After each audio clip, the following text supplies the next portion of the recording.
굿모닝 인천 3부 정치 말말말 시간입니다. 말 한마디가 전국을 흔들고 있습니다. 재선거 논란부터 당원 주권 그리고 노무현 재단을 둘러싼 공방까지 정치권의 발언 속에 저마다의 셈법과 지형이 숨어 있는데요. 오늘 정치 말말말에선 이 말의 이면에 담긴 정치 속뜻 또 짚어보겠습니다. 박상병 정치평론가 류건홍 변호사 두 분 함께하겠습니다. 어서 오십시오. 네, 안녕하세요. 반갑습니다. 네. 저희 어제도 또 말을 바꿨어요. 말이 계속 나오고 있어가지고 그죠? 두 분이 선택하신 그 말이 하루가 다르게 또 바뀌고 또 바뀌고 이렇게 되는데 그래서 이제 우리 평론가님 픽하신 말부터 한번 볼 텐데 네. 어떤 말 뽑으셨어요? 네, 정치는 말이 절반 이상이다. 그러니까요. 말 한마디 때문에 뜨는 사람이 있고 말 한마디 때문에 망하는 사람도 많습니다. 많죠. 그렇죠? 말이 그만큼 중요한 것이고 네. 또 정치인의 말은 그 말이 그냥 논리가 아니라 그 배우도 같이 봐야 되기 때문에 그렇죠. 굉장히 중요한 거거든요. 자, 오늘은 그 조갑제닷컴 대표인 조갑제 대표 얘기인데 네. 이 장동영 대표 얘기인데 이제 혹시 이 표현이 조금 심해서 네. 그도 말씀드립니다만은 조롱의 비하가 아니다. 그래서 말을 인용한 것이다라는 말씀 먼저 드리겠습니다. 네네네. 조갑제 대표의 얘기입니다. 장동영 대표는 부정선거 전국 재선거를 주장하고 있다. IQ가 60 정도만 되어도 부정선거는 거짓선동이고 전국 재선거는 실현 불가능임을 알 수 있을 것이다. 놓았는데 말이 좀 세긴 하네요. 세죠, 그죠? 네, 말이 좀 세요. 그러니까 쉽게 말하면은 네. 그 IQ 60 정도도 안 된다는 얘기란 말입니다. 그러니까요. 근데 IQ 60가 저도 궁금해서 한번 찾아봤어요. 자료를. IQ 60 뭐가 있을까요? 돌고래도 그거보다 좋지 않나? 글쎄요. 돌고래 한 70? 보니까 대표적으로 IQ 60이 강아지라고 나와요. 어머 우리 강아지. 강아지. 네, 이거 맞아요, IQ, 똑똑해. 예, IQ 60 정도. 저 찾아봤어요. IQ 60이 얼마나 되는지. 강아지 정도. 고양이는 조금 더 떨어져요. 역시. 그러니까 지금 조갑제 대표 얘기는 장동영 대표는 강아지도 안 된다는 얘기 아니에요. 이거. 그러니까 너무 생각이 짧고 말도 안 되는 소리를 한다라는 그렇죠. 거를 이런 그 식으로 얘기를 강하게 하는데, 얘기한 예. 거잖아요. 듣는 아마 장동영 대표는 굉장히 불쾌할 것 같은데 그렇겠죠. 아무튼 이 얘기는 장동영 대표의 언행이 너무 조금 좀 좋게 말하면 특이하고 보증적으로 말하면 좀 괴이한 그런 모습이기 때문에 네. 같은 보수 안에서도 네. 이렇게 조롱거리가 되고 있구나 싶은 생각이 들어서 많은 사람들이 아마 조갑제 대표의 얘기를 좀 귀담아 드려야 되고 장동영 대표도 기분은 나쁘겠지만 네. 이 정도로 지금 국민들이 보고 있구나. 보수도 좀 생각을 들었으면 좋겠어요. 그래서 제가 픽을 했습니다. 오늘도 이제 장동혁 대표 얘기를 안 할 수가 없는 네, 네. 상황. 근데 왜냐하면 계속 얘기가 나오니까 말씀해 주세요. 조갑제 네.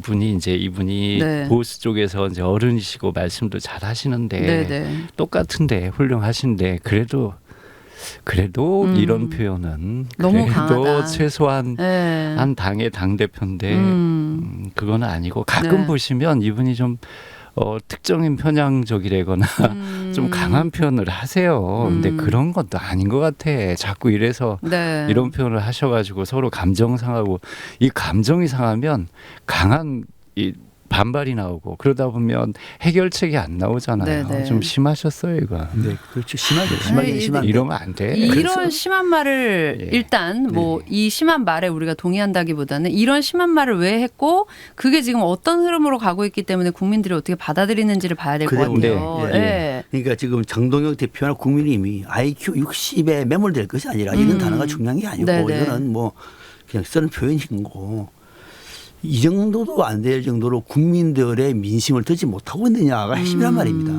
장동영 대표는 물론 당권의 욕심이 무한정이라고 생각이 됩니다만 네. 지금 당내에서도 어제도 60명 정도가 사퇴하라고 하잖아요. 그렇죠. 그럼 당에서 절반 이상의 국회의원이 사퇴하라는 얘기고 네. 또 이번 지방선거에서 참패했다면은 그 참패한 여론이 뭐냐면은 국민의힘을 사실 창조적으로 해체하고 재창단하라는 메시지로 저는 들었고 그것이 또 당 지도자의 결단이란 말입니다.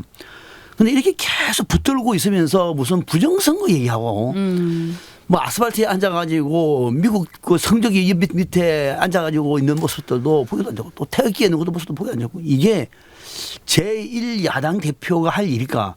그건 아니란 말이에요.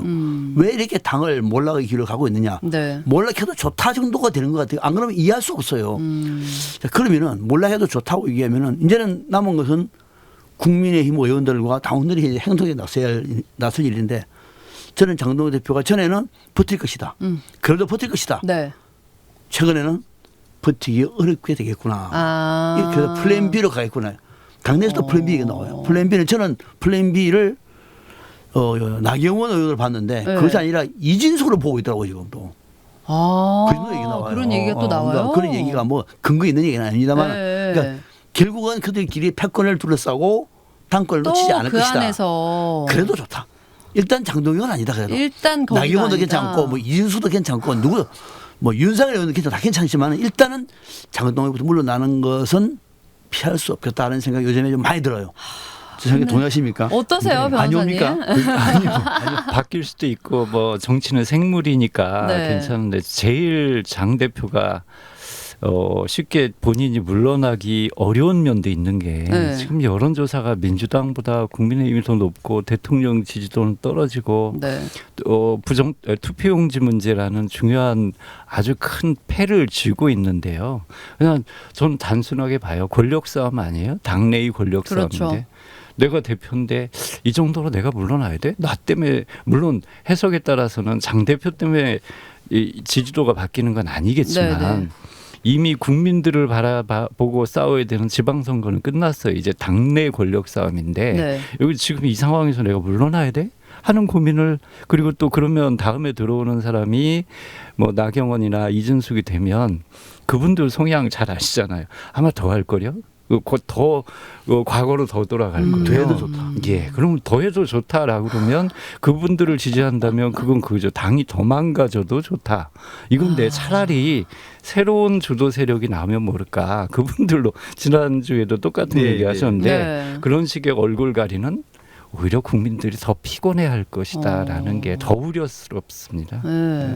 그러니까 지금 이제 이게 뭐 류 변호사님 말씀도 사실 논리적으로는 틀린 얘기 아니거든요. 그쵸. 맞는 얘기거든요. 그쵸. 맞는데 이제 저는 그래도 뭐 나경원이나 뭐 이진숙이 돼도 좋다고 한 얘기는 뭐냐면은 네. 오죽하면 그렇죠. 그런 것도 있고 그런 것도 있고. 자, 당 대표는 우리가 정치 지도자는요. 네. 정치 지도자는 결단이 필요한 거거든요. 이제 좀 그런 사람들 좀 보고 싶어요. 어른들도 눈앞에 있는 이익이 아니라 어떤 현안에 대해서 자기 목소리를 낼 수 있는 거. 네. 이재명 대통령 앞이라도 어른들은 한마디 할 수 있잖아요. 젊은 사람들 말이 어려워도 이재명 대통령 그건 아닙니다.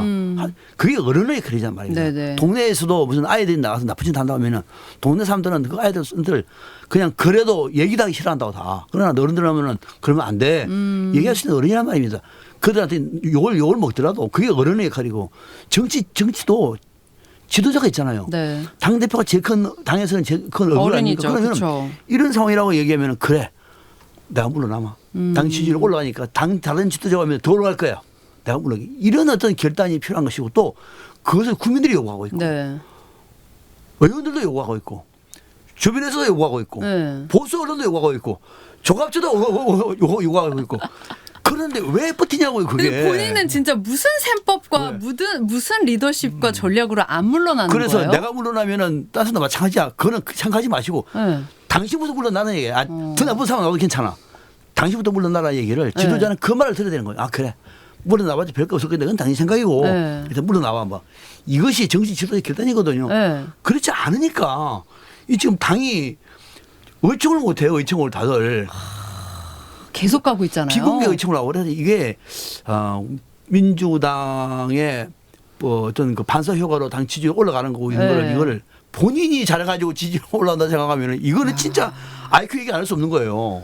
그러니까 왜 그렇게 생각을 할까요? 이게 진짜 당 지지율 올라가고 민주당 떨어지고 있으니까 이게 반사 효과인 거를 다들 이제 알겠죠. 보이잖아요. 예, 본인도 안다. 어느 정도는 알 텐데. 근데 권력의 속성이라는 것이 옛날 생각해 보세요. 왕들 보세요.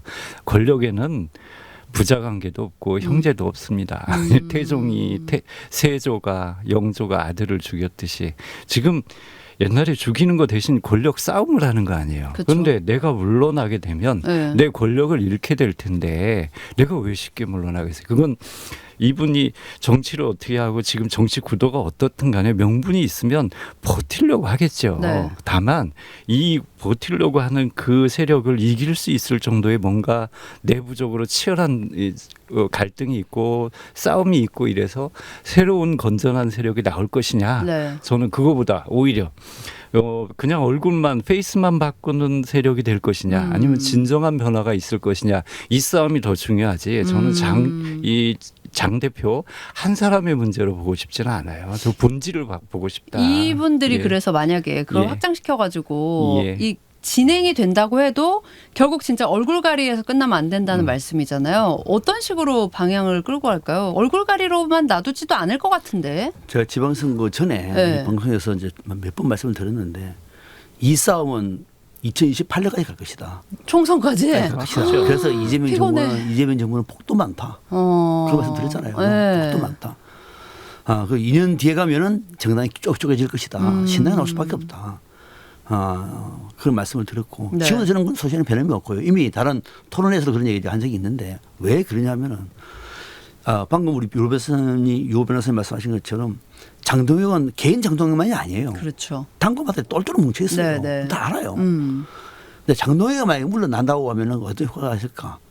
그래도 이 당이 한 발이라도 앞장서 나갈 수 있도록 물꼬를 터주라는 얘기예요. 물꼬를. 아주 작은 물꼬라도. 그렇죠. 그래도 터주라는 얘기예요. 물꼬를 텄는데 물꼬가 아니고 오히려 흙탕물이 내려올 수도 있는 것이고 빗물이 내려올 수도 있는 것이고 아니면 쓰레기물이 내려올 수도 있어요. 그거는 다음에 걱정할 문제니까. 당 대표가 물꼬를 터주지 않으면 어떡합니까? 아무것도 안 되기 때문에 2년 내내 싸울 것이고 2년 내내 민주당한테 오히려 기회를 줄 것이고 더 나아가서 이 정당을 가지고 힘을 갖던 국민들은 다 포기할 것 아니에요. 네. 지지율이 지금 한 40% 올라가는 이거는 장동혁 대표가 사퇴할 것 같으니까 지지율 올라가는 사람도 얼마나 많겠어요. 네. 이런 것들을 두루두루 감안해 볼 때 물꼬를 터라는 얘기지 장동혁 대표가 물러나면 다 달라질 다 해결된다 이건 아니고. 그런 뜻이 아니에요. 물론 일단 니부터 물러나라는 얘기예요. 물러나는 다음에 다음 문제는 다음에 고민을 하고 네. 그리고 또 그 다음 문제는 다음에 고민하면서 문제를 하나씩 풀어나가는데 그 실마리가 뭐냐. 장동혁 대표 본인이라는 얘기예요. 그걸 지금 조갑재 대표도 얘기를 하고 있는 거예요. 자기가 결단해야 된다. 그럴 뿐이었다면 선거 전에 그만뒀겠죠.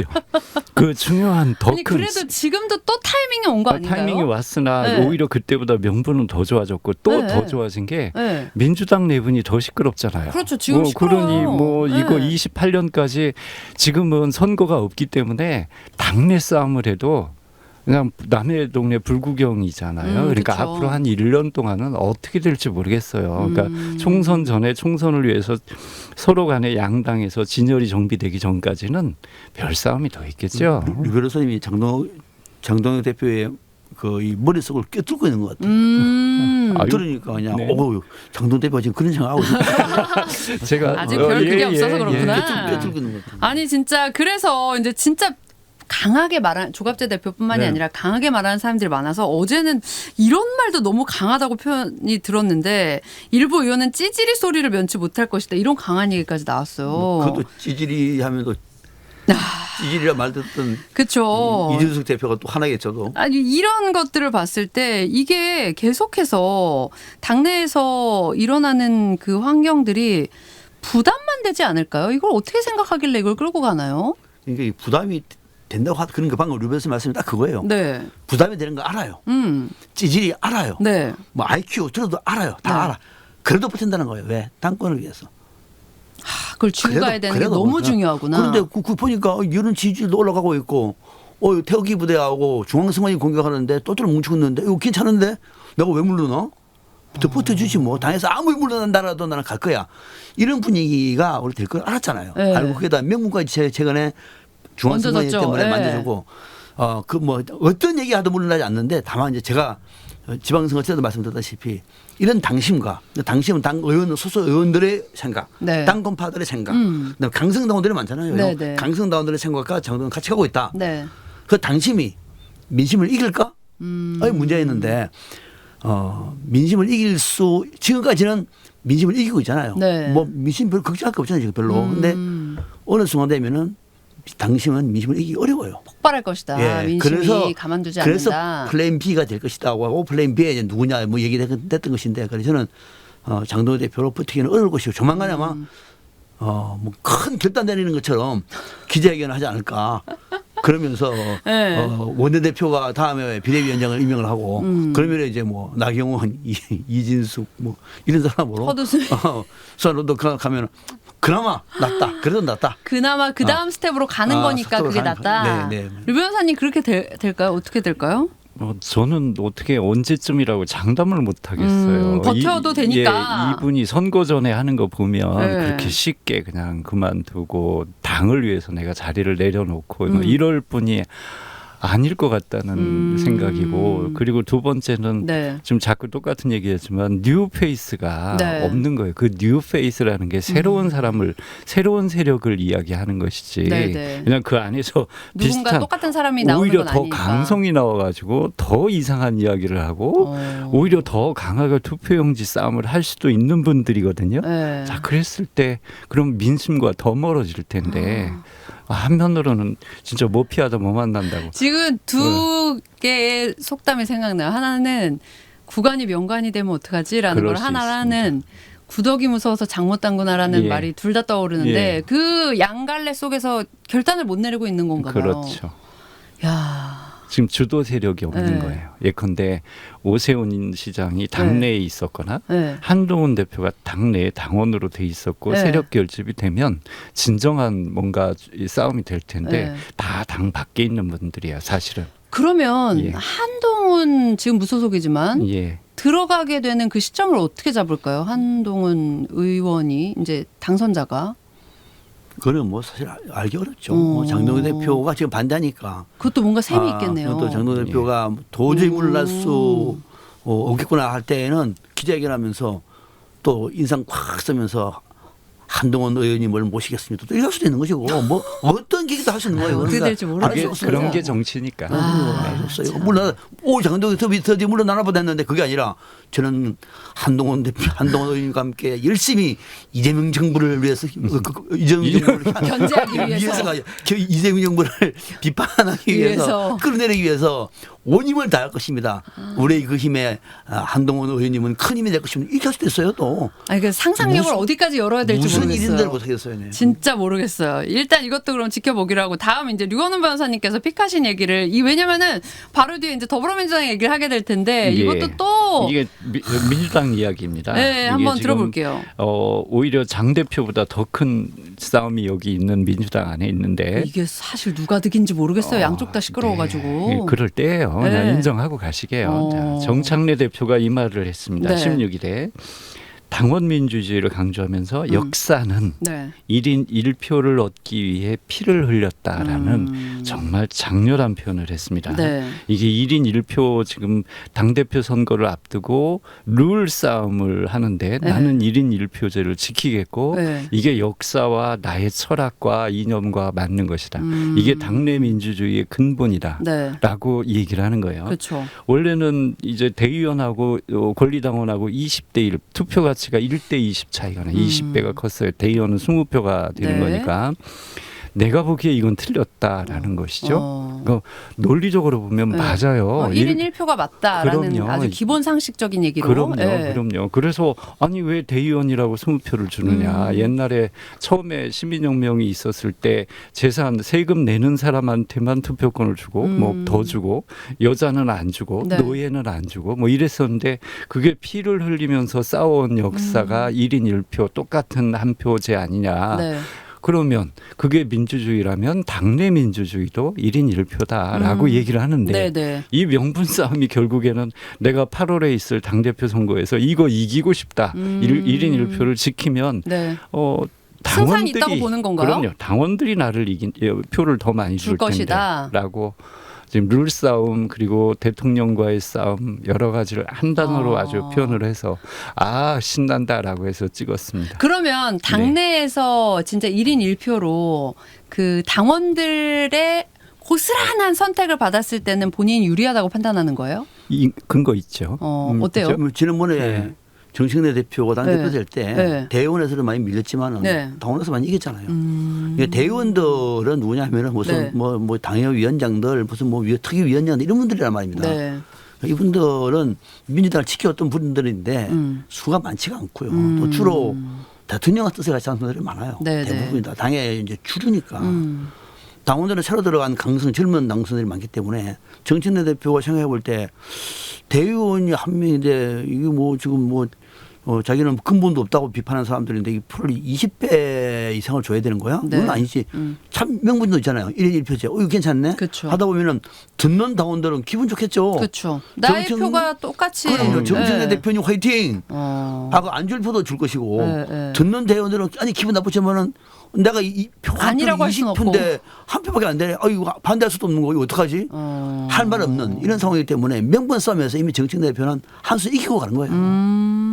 이 정 대표가 당원 주권주의를 강조하긴 했는데 일각에서는 또 이런 말도 있단 말이에요. 이게 너무 지나치게 강화가 되면 민심하고 좀 괴리가 생길 수 있지 않겠냐 그런 우려가 있는데 이런 것들은 어떻게 판단을 해야 돼요? 그게 대선 후보를 뽑는 게 아니잖아요. 그냥 당 대표를 당내니까. 뽑는데 그럼 당 대표는 누구의 대표냐? 이념과 사상을 같이 하는 그걸 신뢰하는 당원들의 대표를 뽑는 거 아니에요? 네. 그럼 그 민심도 물론 그래서 일반 국민 여론조사도 50% 하지만 당 내의 권리당원들에게도 투표권을 줘서 이렇게 가는 것은 원래는 그런 경우도 있었어요. 여론조사 안 했었어요. 예전에는 민심 빼고 네. 당내에서만 투표하자 그랬었는데 네, 네, 네. 그나마 민심이 반영이 돼서 이렇게 왔는데 그렇다는 이야기는 결국은 당 대표를 뽑는 거니까 네. 당 권리당원들이 중심이 돼서 결정을 해줘야 되지 않겠느냐 그렇게 이야기하는 거죠. 민심은 그 정도 네. 문제가 아니에요.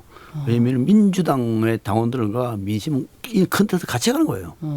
그러니까 민심이 당심이고 당심이 민심이에요. 네. 거기에 이제 대의원의 표심이 조금 이제 특별한 거죠.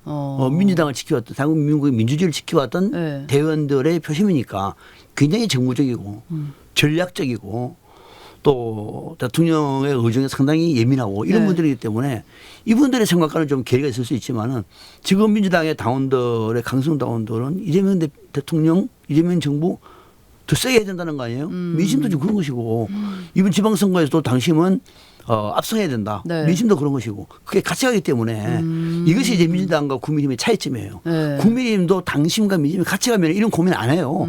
아니 그걸 고민할 게 뭐 있습니까? 같이 네, 가는 네, 건데. 네, 근데 네. 지금 같이 안 가고 거꾸로 가고 있단 말입니다. 민심은 대구에 김부겸을 찍어야 된다는 것이고 당심은 주경을 찍어야 되는 거 아니에요. 네. 다. 그리고 이진수 같은 사람은 국회의원 되면 안 된다는 것이 민심이었고 대구는 당심은 국회의원 돼야죠. 그러니까 그런 차이점인데 민주당은 당시 민심을 고민할 문제가 아니라 이제 당심이 네. 이렇게 높게 반영되고 있는 거는 정청래 대표의 역할이 아니라 과거에 이재명 대통령이 당대표 때 더 했어요. 그때는 비명이면 아예 행사였어요. 그런 말이 있었죠. 예. 네, 행사다. 예, 그러니까 예. 그때는 완전히 당원 중심적이고 또 그 전에 누가 했느냐. 문재인 대통령이에요. 이른바 흔히 말하는 과거에 문빠라고 얘기했던 사람들. 네. 얼마나 강인했습니까. 그러니까 문 대통령이 아니면 그때 문재인 대표 시절에 친문이 아니면은 역할도 못했어요. 아웃된 사람들 엄청 많아요. 그때부터 싸웠던 거예요. 네. 그때 일관되게 했던 얘기가 당원 주권주의, 당원 중심주의, 당의 역할을 강조해갖고 그다음에 이른바 강성 지지자들의 박수에 환호하면서 당을 운영해 왔단 말입니다. 노무현 때는 이 정도는 아니었어요. 네. 그때도 뭐 친노는 이 정도는 아니었단 말입니다. 근데 더 극해졌군요. 이제 당의 완전한 당을 장악해서 극한으로 갈 수 있었던 것이 이제 문재인 때, 그다음에 이제 이재명 때 네. 이렇게 더 강해지고 지금은 그 혜택을 정청래 대표가 똑같은 방식으로 누리려고 하는 거죠. 근데 이 당원 주권주의라는 거 물론 말은 뭐 이렇게 그럴싸한데 그렇게 됐을 때 민심하고 똑같이 가지 않고 민심이 오히려 덜 반영될 수 있다는 그런 상황도 올 수 있잖아요. 그럴 수 있죠. 네, 그런 건 어떻게 돼요? 근데 이제 우리 평론가님 정치학 박사시지만 네. 이제 정당이 뭐냐 하는 걸 보면 네. 정당은 그 정당과 일정한 정치적 이념 성향이 비슷한 사람들의 결사체잖아요. 그렇죠. 네. 그러면 그거하고 좀 다른 생각. 예컨대 보수와 진보 두 개만 났을 때도 네. 나는 보수적이야라고 하면 보수당에 가는 거고 진보적이야 그러면 진보당의 당원이 되는 것이고 네. 그렇게 본다면 당 대표를 뽑을 때는 과연 민심을 얼마나 반영하는 게 맞느냐 하는 논란이 될 수도 있죠. 네. 그래서 민주당은 보니까 30% 일반 국민 여론조사를 네, 해요. 네. 그러니까 권리당원이 55%고 그러면 당원이 중심이고 그다음에 민심을 약간 보완하겠다라고 그렇죠. 하는 거고 네. 선거 때 되면 이제 지방선거 뭐 이렇게 시장이나 도지사나 또 대통령 선거 때 되면 그게 바뀌거든요. 네. 민심 50%, 당심 50% 이렇게 가거든요. 그러니까 지금은 당 대표를 뽑는 거기 때문에 당원들이 그렇게 요구할 거예요. 당 대표인데 네. 대통령 후보가 아닌데 왜 민심이 더 많이 들어가야 반영돼야 돼? 되냐? 라는 주장을 할 거고 네. 사실은 그 주장도 틀린 건 아닌 거죠. 진짜 그런 차원에서 봤을 때 정 대표가 이제 본인한테 유리하니까 1인 1표제를 주장을 하겠지만 이게 그리고 뭐 그렇게 만들기도 했지만 이게 그러면은 차후 민주당의 흐름에 어떤 영향이 될까요? 민주당도 결국은 이제 강성 당원들에 휘둘리는 거죠. 다 당원들의 목소리에 소속된 의원들이 다 사실상 수용할 수밖에 없는 것이고 네. 이럴 때 지금 민주당 같은 경우에는 이제 당심이 민심 같이 가기 때문에 큰 문제가 아닌데 만약 엇갈릴 경우에는 이제 네. 국민의힘처럼 되는 거예요. 또 국민의힘처럼 골치 아프게 되는 거죠. 그러다 되면 이제 이 당심이 당을 망치는 상황이 되는 것이고. 네. 그러나 지금은 민주당 같은 경우에는 자신감이 있는 거죠. 당심과 민심이 크게 뭐 다르지 않고. 네. 그러니까 당심의 강성당원들의 50% 반영을 한다. 네. 그만큼 또 국민들도 비슷한 생각일 거예요. 큰 차이가 없어요. 국민의힘은 달라요. 네. 당심하고 민심하고 엄청 다를 거예요. 당심은 기호 1번이면은 민심은 기호 2번일 수 있어요. 당심은 그렇지 않아요.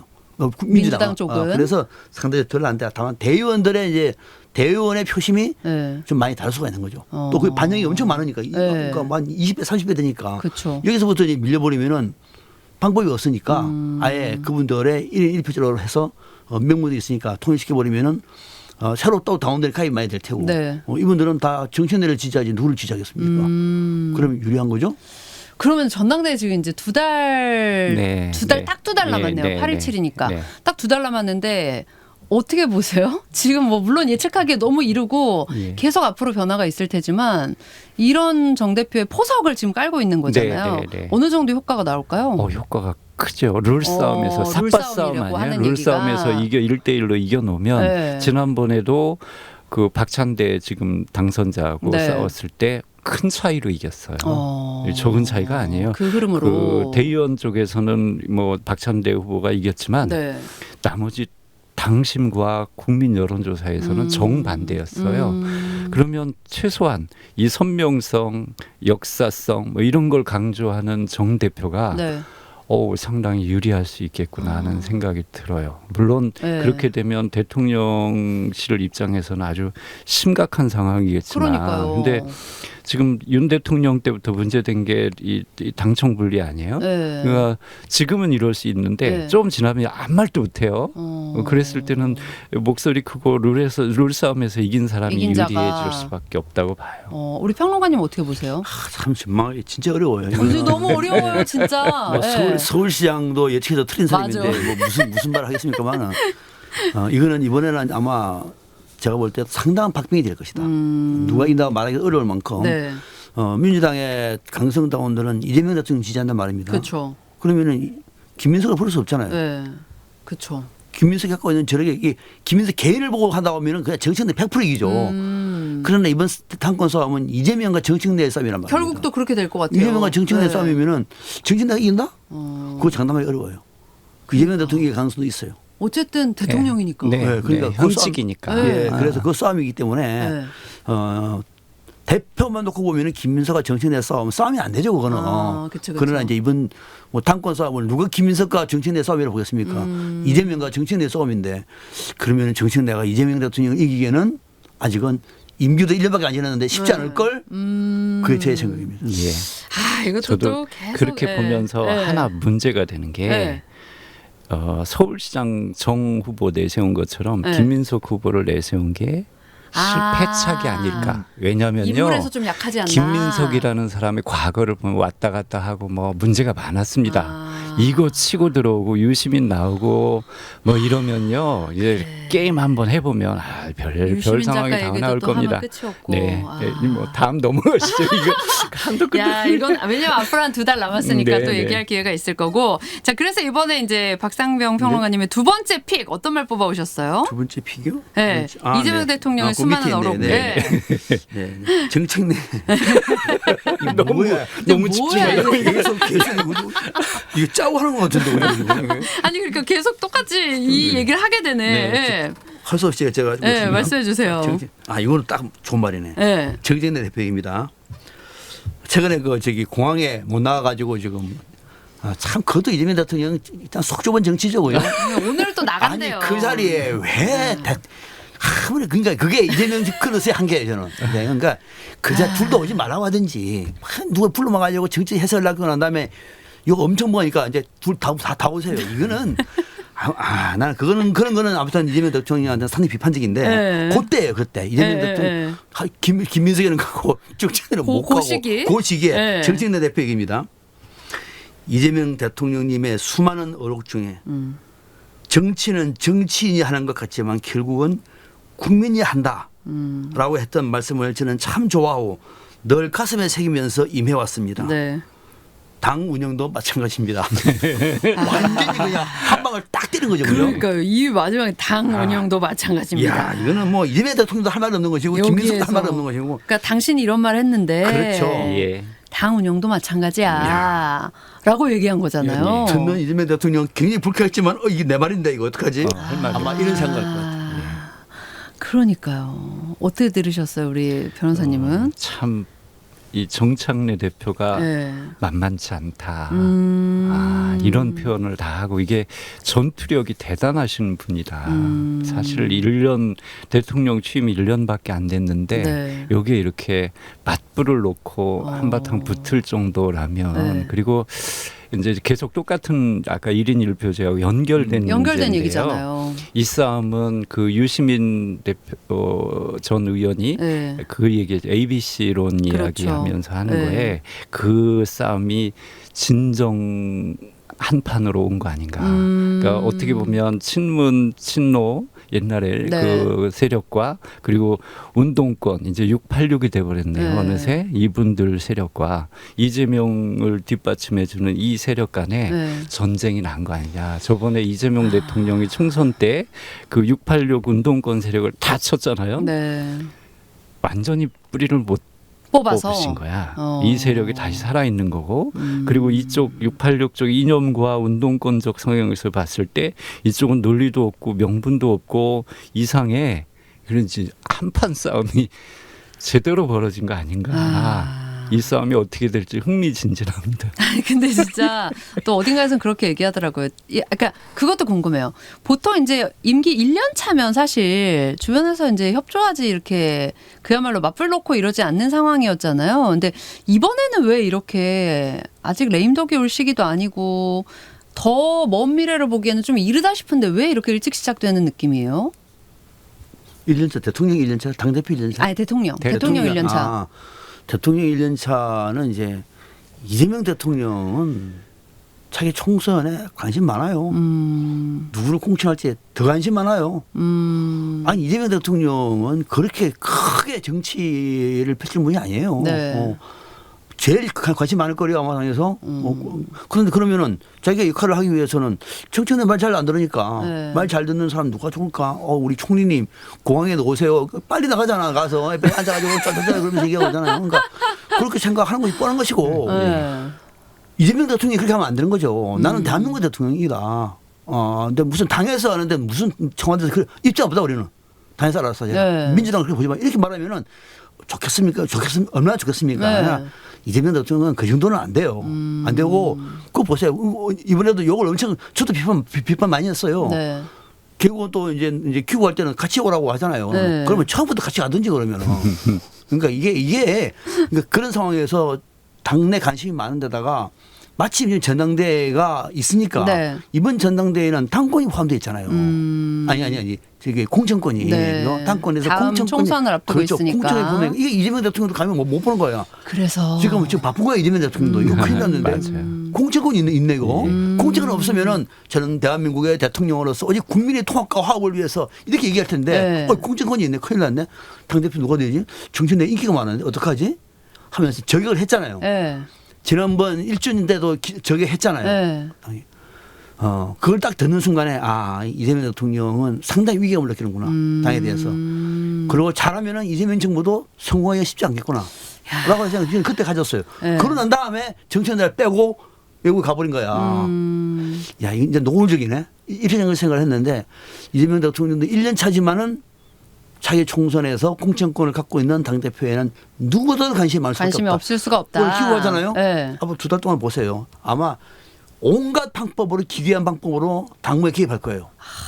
그래서 대통령이. 그 여론에 반감을 품어서 정치인가 될지도 몰라요. 우리 이번에 쓰면 그 얘기예요. 네. 그러나 민주당 당원들은 그래도 이재명 대통령이 것이다 제 생각이고. 또 만만치 않을 생각이고. 것이다. 앞으로 2달 동안 아마 민주당은 말에 아마 넘쳐날 겁니다. 그러니까 저도 평론가님 말씀에 100% 공감하고 네. 이게 정치로 사람이 하는 건데 네. 대통령께서 당대표의 감정을 너무 긁어. 아프게 만들었어. 첫 번째는 선거 패배? 네. 물론 이기고도 졌지만 그걸 어떻게 당대표 당신 책임이야라고 그렇게 노골적으로 깔 수가 있어.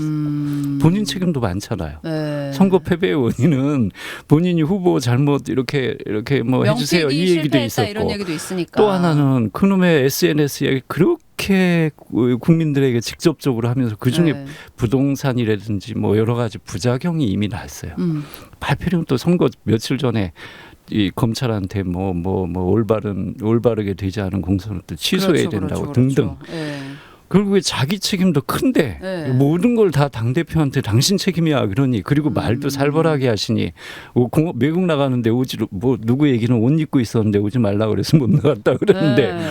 아니 그게 그러면 대통령이 본인은 뭐 포용해야 되고 야도 같이 해야 되고 그런다고 하시면서 정작 내 당의 내 당대표는 안 불렀어. 얼마나 서운하겠어요. 한번 입장을 바꿔보셔야 돼. 그러면 만약에 정청래 대표가 연임을 한다. 그러면 청와대가 스탠스가 어떻게 되는 거고 못한다 그러면 어떻게 되는 거예요? 청와대는 사진이면 끝나요 이제. 민주당은 40년도 가야 되죠. 그게 더 문제예요. 길구나. 그럼요. 민주당은 40년도 가야 되고 네. 뭐 100년도 가야 되고 네. 대통령 기로에 4년이에요. 짧은 거예요. 권력은. 또 권력은 짧다니까 또 당권은 더 짧다고 얘기하는 그 말의 메시지를 무슨 뜻인지 알아야 되는 거지 말장난 하자는 얘기 아니에요. 네. 그럼 최고위원 더 짧지 그럼 또. 그런 얘기 하자는 게 아니잖아. 지금. 그러니까 그런 얘기를 하나만 하고 네. 정청래가 당대표가 된다고 하더라도 정청래는 이재명 대통령을 찌싸지 않아요. 왜? 이재명 정부가 성공해야 정청래도 그다음 스텝이 있으니까. 꿈을 키울 수 있는 거예요. 이재명 정부가 성공하지 못하면 본인은 많은 거란 말입니다. 네. 그래서 대통령실은 걱정할 것도 없어요. 만약에 김민석이 된다고 하면은 오히려 당내에 큰 갈등이 생길 수도 있어요. 저는 그래서 아까 대통령이 이제 앞으로 2달 동안 지켜보자. 아마 네. 온갖 방법으로 김민석을 지원할 것이다. 라는 말씀을 드렸는데 여기에 대해서 이제 민심이 네. 돌아서 버리면은 김민석 안 되는 거예요. 어느 정도 해야 된다. 어느 정도.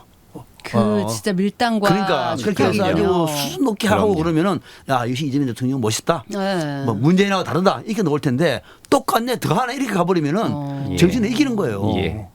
그럴 가능성이 있기 때문에 예상을 해보면 네. 정 대표가 오히려 되면 네. 청와대하고 오히려 말씀하신 대로 네. 나를 위해서도 그렇고 실패하면 안 되니까 오히려 협조적이면서 왜냐면 그리고 다음 스텝을 또 가져가기 위해서. 그리고 내가 권력을 쥐었으니까 이제 총선은 내가 내 마음대로 할 수 있으니까 굳이 네. 싸울 필요 없습니다. 네. 도와주면서 갈 네. 텐데 네. 정청래가 진다. 네. 그래서 그 세력이 민주당 안에 있다. 그러면 예전에 노무현 대통령 때 당 분리되듯이 네. 사실상 그 밑에서 안에서 부글부글. 아무것도 못하고 오히려 이쪽 세력이 국민의힘과 비슷한 행동을 할 거예요. 그래서 더 위험해질 수 있어요. 그러니까 네. 지금은 대통령께서는 관여를 안 하시는 게 사실 관여를 안 맞다고 하긴 너무 불안하신가 봅니다. 보다. 관여 안 하기에는 너무 속이 타죠. 답답하고 아마 외국에 그러니까. 가서도 아마 외국에 가서도 네. 한국 정치에 엄청 신경 썼을 거예요 아마. 그랬을 것 같아요. 보고도 받고 그냥 네. 이게 어떻게 되냐고 이제 한번 봅시다. 과연 외국에 가가지고 글로벌 마인드 세계적인 대통령이었나요? 예. 세계적인 대통령. 예, 리더. 글로벌 예, 월드 리더. 그죠? 월드 리더라고 했는데 그랬어요. 진짜 월드 리더의 꿈을 가지고 오셨는지 한국 오니까 역시 뭐 그분인지 예. 한번 보십니다. 아무튼 이거는 정말 앞으로 2달 동안 계속 예. 얘기를 해야 되는 그런 부분인 것 같고 이제 다음으로 유건홍 변호사님께서 픽하신 두 번째 말 예. 이것도 또 또 뭔지 관련이 또 예, 또 직접 비슷한 얘기 관련이 같네. 되는 얘기입니다. 예. 이게 또 빵집 얘기가 나오고 있습니다. 노무현 대통령의 사위죠. 네. 곽상원 의원이라는 네. 분이 이분이 이제 아무래도 제가 보니까 이제 이재명 대통령과 결을 같이 하시는 분 같아요. 유시민 노무현 재단 네. 고문 상임 고문이라고 그러대요. 이사장이 아니고 이분에 대해서 한 말씀 한 겁니다. 네. 제 과정이 빵집이 빵을 팔지 않고 빵 만드는 사장을 홍보한다면 이건 홍보업체지 제과점이 아닙니다. 라고. 참 말들 잘 만드셔. 야, 말들 잘 이렇게 만드셔. 유시민 그 고문을 한마디로 뭐라고 잔소리를 했죠. 크게 네. 뭐라고 한 겁니다. 이게 이 이야기가 12일 날 있었는데 네. 딱 3일 후에 유시민 고문이 사표를 했어요. 그쵸. 15일자로. 나 뭐 이제 노무현 재단에 예. 부담을 줄 것 같아서 예. 이제 논평하러 나간다. 예, 이제 안 그런 취지로. 한다라고 예. 하면서 예. 이게 또 그 다음 말이 더 그렇죠. 앞으로 내가 비평을 할 텐데 그 얘기를. 이것 때문에 재단에 부담이 피해를 줄까 될까 봐. 봐서 예. 더 무서운 말이죠. 그러니까 그거 돌려 말하면은 이제 앞으로 비평을 하기 위해서 난 여기를 벗고 예. 이 옷을 벗고 난 나간다. 나 현장에 전투하러 전장에 뛴다. 나간다. 예. 예, 그리고 그 내가 상대방은 곽 의원뿐만 아니라 네. 대통령이다라는 표현을 하고 나간 거예요. 이 전쟁이 더 커졌습니다. 이 논란의 본질 어떻게 보세요, 평론가님? 이재명이냐 정책 내 싸움이죠. 네. 그게 핵심이죠. 계속이야. 그러니까요. 너는 이재명 팬이야 정책 내 팬. 그 싸움이에요. 친노 이재명 팬이에요. 네. 친문 정책 내 팬이에요. 네. 친노하고 친문 사이 별로 안 좋아요. 네. 유시민은 지금 이쪽으로 돌아선 걸 정책내 쪽으로 그쵸. 그 싸움이에요. 뭐 빵을 팔든 떡을 팔든 그게 중요한 것이 아니라 자기가 유불리에 따라서 지금 네. 줄 서가지고 일종의 당내 패권 싸움 벌이고 있는 거예요. 아니 근데 이 노무현 정신이라고 하는 게 사실 예. 거의 하나의 뭐 고유명사처럼 느껴질 정도로 많은 사람들이 공감하기도 하고 또 아니기도 하고 하잖아요. 근데 이 정신의 뭐 정통성이랄까? 이런 걸 가지고 이렇게 갈라지는 거예요? 네, 저는 네. 곽상원 의원의 이 표현도 저는 적절치 않는 게 그걸 제과점에서 빵을 팔든 떡을 팔든 네. 사장을 홍보하든 그거는 제과점에 맡겨놔야 될 거예요. 알아서 하고. 아니 곽상원 의원이 사이라고 이런 비판합니까? 듣는 제과점 빵집 사장이 기분 나쁘지. 그러니까 본인도 그냥 개입하는 거예요. 이제 당권 개입. 그러니까 그 정도 차원이지 뭐 별로 저는 이거를 뭐 누구 말이 옳으니 저는 유시민 작가의 입장도 저는 별로 동의하지 않지만은 네. 유시민 작가 같은 경우에는 평론가라는 거 다 알고 있고 또 김우준이하고 짝을 이뤄가지고 정치인 이런 거 다 알고 있고 그럼 그렇게 노골적으로 얘기를 하든지 무슨 빵집에서 빵을 팔고 이거는 아니 이거 곽상원 의원은 빵집에 그런 회장님이에요? 아니 다들 이렇게 왜 비유를 하고 이래가지고 사람 헷갈리게 자꾸 생각하게 만들고. 그래야 말 주제가 하긴 생기죠. 우리는 또 이거 가지고 얘기를 하니까 그러면 어쨌든 그 유시민 작가의 행보는 어떻게 봐야 되고 계속 앞으로는 어떤 분란이라고 하긴 좀 그런데 하여튼 일으킬까요? 그냥 강성이고 당내 강성 여론이고 네. 보는 해안이 저는 유시민 작가를 별로 좋아하지 않아요. 이 방송 들어도 저는 별로 그런 스타일을 좋아하지 않습니다만. 그건 뭐 개인의 취향이니까요. 그러니까 네. 그래서 그런 입장에서 말한다고 보면은 정치적인 통찰력이 대단한 분이죠. 통찰력이 대단한 분이고 김우전하고도 궁합이 잘 맞고 네. 정책 내의 강성 이미지를 좋아해서 정책 내를 밀어서 차기 대선까지 밀고 가려고 하는 그런 의지가 있는 거죠. 그건 나쁜 거 아니죠. 그거는 네네. 충분히 그럴 수 있는 것이고 네. 다만 이제 그 방법에서 이제 좀 뭐 당내 색깔론을 만들어낸다든지 분열시킨다든지 이런 거는 격가지로서 비판할 때も있긴 하지만은 네. 그러나 유시민 의원은 당내 의원이 아니라 평론가로서 얼마든지 자기 입장을 얘기할 수 있는 것인데 네. 거기에 대해서 오히려 곽성원 의원이 뭐 제가전 비호를 하면서 얘기하는 거는 방법도 적절치 않을 뿐만 아니라 공감도 어렵고 왜 또 당신이 나서느냐라고 얘기가 오히려 저는 더 적절치 않는 것 같아요. 그냥 그 싸움에 끼어드는 그 포지션도 사실 적당하지가 않다. 사위라는 네. 그 상징성이나 묘한 영향력이 있는데 위치가 있으니까. 그러니까 당장 이 노건호 씨 아들이 나섰잖아요. 이제 그러지 맙시다. 유시민도 훌륭한 정치인이라기보다는 좌파의 훌륭한 뭐 학자고 이념가고 이렇습니다. 그 이야기는 이제 잘못하면 노무현 재단이라는 그 재단이 그리고 노무현 대통령의 가족들이 네. 이 정치 싸움의 중심에 끌려 들어가게 생긴 거죠. 그거는 옳지 않아요. 지금 상황에서. 그러니까 이 노건호 씨가 비록 중국에 있었지만 네. 적절히 거리를 둬서 멀리 했는데 이 표현은 저는 잘했다고 보고요. 네. 평론가님 말씀처럼 곽상원 의원은 차라리 가만히 있는 게 나았습니다. 왜 거기에 저기 끼어들어서. 장인 얼굴에 뭘 뿌리려고 그러는지 이런 말을 해가지고 더 시끄럽게 만들어요. 근데 오히려 장인을 이제 지키려고 했고 노무현 재단을 지키려고 했다가 이렇게 된 것처럼 예. 차라리 말을 안 보태니만 못한 상황이 돼버린 거군요. 그렇죠. 곽 의원이 노무현 정신을 대표하는 인물입니까? 그건 아니잖아요. 그러니까요. 그럼 우리는 그러면은 많이 대표한다면은 우리 친노는 이번에 김민석 편입니다. 이 얘기 아니에요. 그렇죠. 듣는 사람들은 이건 적절치 않다는 얘기예요. 그거에 둘러서 무슨 제과점에 빵을 팔지 않고 빵 만드는 사장을 홍보한다는 이런 얘기는 이거는 표현은 들어보니까 괜찮은 것 같지만 제가 들을 때는 이건 아주 좀 저급한 수준이란 말입니다. 다시 말하면은 제과점에서 빵을 팔든 떡을 팔든 아이스크림을 팔든 그건 제과점 사장이 알아서 하는 거예요. 상관만. 그래요. 그거는 네. 그 사장이 홍보할 수도 있는 것이고 직원을 홍보할 수도 있는 것이지 그걸 왜 밖에서 그걸 이런 식으로 개입을 합니까? 이제 유시민이나 정창래 대표 입장에서 보면요. 네. 우리 저기 국무총리 김민석 총리는 노무현 정신이라는 요 잣대를 대고 보면 네. 옳지 않은 사람이에요. 맞지 않아요. 부패도 있었고 왔다 갔다 했고 뭐 그래요. 네. 그러니까 노무현 정신을 보면 이 곽 의원의 말이 틀렸다. 너 이제 이론적으로 싸우고 명분 싸움을 하면 당신이 밀릴 거야. 오히려. 아마 자신감이 있을 거요. 그러니까 뭐가 노무현 정신인데 잘 걸렸다 이렇게 될 수도 있겠네. 땡큐죠. 참.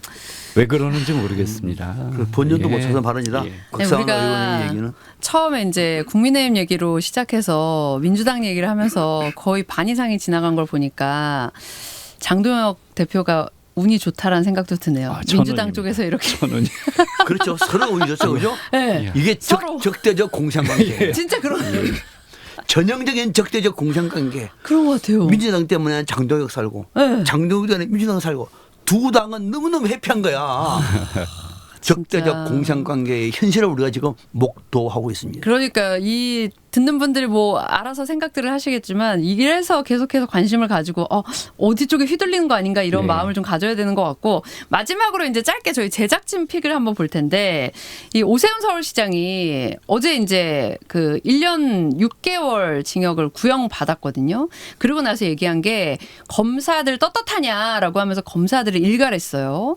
이게 정치 기소자 사기와 공갈 사건이라고 강하게 비판을 했는데 이번 공방 뭐 얼마나 이어갈지 모르겠지만 두 분 어떻게 보세요? 그 포인트를 우리 류 변호사님. 네, 지금 이제 명세균 씨가 또 나오잖아요. 네, 이제 지방선거 참. 끝나니까 다시 네. 시작됐고 네. 특검에서 1년 6개월을 구형을 했습니다. 그렇죠. 이게 여론조사 비용은 네. 선거 비용으로 공식으로 선관위에 보고를 해야 돼요. 근데 이걸 빼먹었다 이거죠. 네네. 3,300만 원을 네. 주고. 근데 오 시장 이야기는 그런 사실 없다라는 거고. 그런데 특검은 있다라고 해서 기소를 한 거고. 그렇죠. 이거에 대해서 오 시장은 검찰을 뭐라고 했습니다. 이게 정치인들의 행동 중에 비슷해.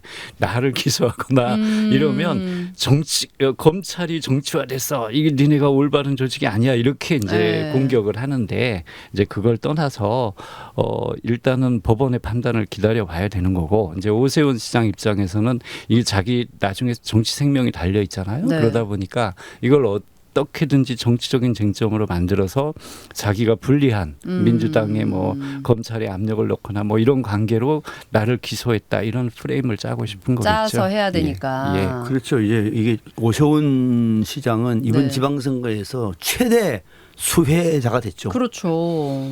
범야권의 가장 유력한 대선 주자까지도 급부상했는데 예. 발목을 잡고 있네. 진짜 발목. 명태균이가 예. 강하게 반발할 수밖에 없는 거잖아요. 네. 그러니까 검사도 이거 하는 거죠. 뭐 그럴 수는 있는 거죠. 뭐 이재명 대통령도 강하게 야당인데 검사들 그럼요. 하면 예. 또 뭐 누구들 다 뭐 그 검사들 또 다시 얘기하겠습니다. 이거를 정치 프레임으로 끌고 가려고 하는 거니까 뭐 그 마음은 이해를 합니다만. 네. 아니 특별 검사들 떳떳하죠 그러면요 당연히 너무너무 떳떳하지 검사들이야. 오히려 반대로 오세훈 시장님 떳떳하십니까 이렇게 물어볼 거요. 중요한 거는 선거법보다도 정치자금법이 더 무서워요. 정치자금을 만약에 단 얼마라도 네. 기부가 된다고 하면요 그건 법 위반돼가지고 100만 원 이상 나옵니다. 선거운동할 때 정치자금법의 선거들은 제일 민감해요. 네. 공짜로 와서 공연하는 것도 정치자금법 위반이에요. 당선 무효행이에요. 네. 그런데 여론조사를 그것도 뭐 10차례 이상을 무료로 받았다 후원자 돈 냈다. 아 이거는 이것이 괜찮아요 그러면 정치인은 전부 다 혼자 다 두지. 혼자 다 돈 내게 하지. 네. 타 후원자가 있을 테니까. 아니 안 그러겠습니까 그러면은 네. 아니 박승민도 정치 하다 보면은 아 내가 후원자가 있는데 후원자한테 돈 받고 여론조사 좀 해줘. 얼마든지. 그거 무죄예요 무죄. 그래도 이게 나라입니까 그게 말이 안 되는 거잖아요. 그래서 이거는 오세훈 시장의 말은 이해가 되지만은 네. 이거는 이제는 굉장히 엄중한 사안이고 명태균 씨가 돈도 안 받고 공짜로 해준 것도 아니고 또 여론조사 업계에서는 누가 대신해 주면 돈을 받아가는 것도 상식인 것이고 네. 또 그 결과를 보고 받았을 것이고 두 사람도 통화를 했고 그러면 이제 앞으로 사법부가 어떻게 판단할지 모르는데 100만 원 이상 넘으면 직을 잃어요. 그러니까요. 이게 100만 원 이상이면 진짜 시장직 상실하고 물론 아직 1심 선고 네, 전이긴 네, 하지만 네. 이렇게 되면은 오세훈 서울시장은 어떤 식으로 되는 거예요? 끝나는 거죠 그냥. 근데 이제 아직 네. 1심 그쵸, 이제 나올 1심도 테니까 아니고, 예. 아마 최대한 항소심 가고 대법원 가면 네. 뭐 이 자기 임기가 문제는 아닐 거예요. 시간 다만 끌기로 가면. 오히려 대선에 나갈 때 대선 후보가 되고 싶을 때 네. 벌금 100만 원 이상이 나오면 피선거권이 박탈되니까 그렇죠. 이 더 큰 문제가 생긴 거죠. 그러니까 오세훈 시장 입장에서는 자기 정치 생명에 아주 위기가 온 사안입니다. 네. 심각하게 바라볼 수밖에 없어요. 그럼 이거는 오세훈 시장이 프레임 짜기에 성공하냐 마냐 그건가요? 어떻게 될까요? 프레임 짜기는 이미 틀렸고요. 네. 틀렸고 이제 틀렸어, 최대한 어떡해. 방을 해내야 돼요. 자기는 수혜를 받은 게 없다. 네. 그리고 후원자가 대신 돈 내는 건 뭐 몰랐다. 몰랐다 시절. 그리고 한 번도 보고 받은 적 없다. 명태균 사기꾼이다. 뭐 이렇게 갈 수밖에 없잖아요. 그러고 난 다음에 그거 가지고 이제 법원 판결을 지켜봐야 되지. 네. 이거 뭐 검사들 뭐 떳떳하십니까? 이거는 뭐 그냥 답답하니까 지금 힘드니까 그냥 첫발로. 힘드니까 하는 얘기라고 봐야 돼요. 그러니까 지금 봤을 때 진짜 투표용지 부족 사건도 아직까지 막 그 논란이 되고 있는데 그 와중에 이렇게 네. 구형 나와버리면은 정말 예. 앞으로 더 여기도 참 지난하고 시끄러운 시간이 인생 되겠네요. 모르겠습니다. 선거에서 이겼다고 좋아했는데 그러니까요. 바로 참 그냥 며칠 또 안 큰일이 됐는데. 1년 생깁니다. 6개월 나왔습니다. 자, 두 분 말씀 오늘 여기까지 듣고요. 저희 다음 주에 또 만나겠습니다. 고맙습니다. 감사합니다. 감사합니다. 자, 저희가 오늘 준비한 소식 여기까지고요. 굿모닝 인천도 내일 이 시간에 다시 찾아오겠습니다. 고맙습니다.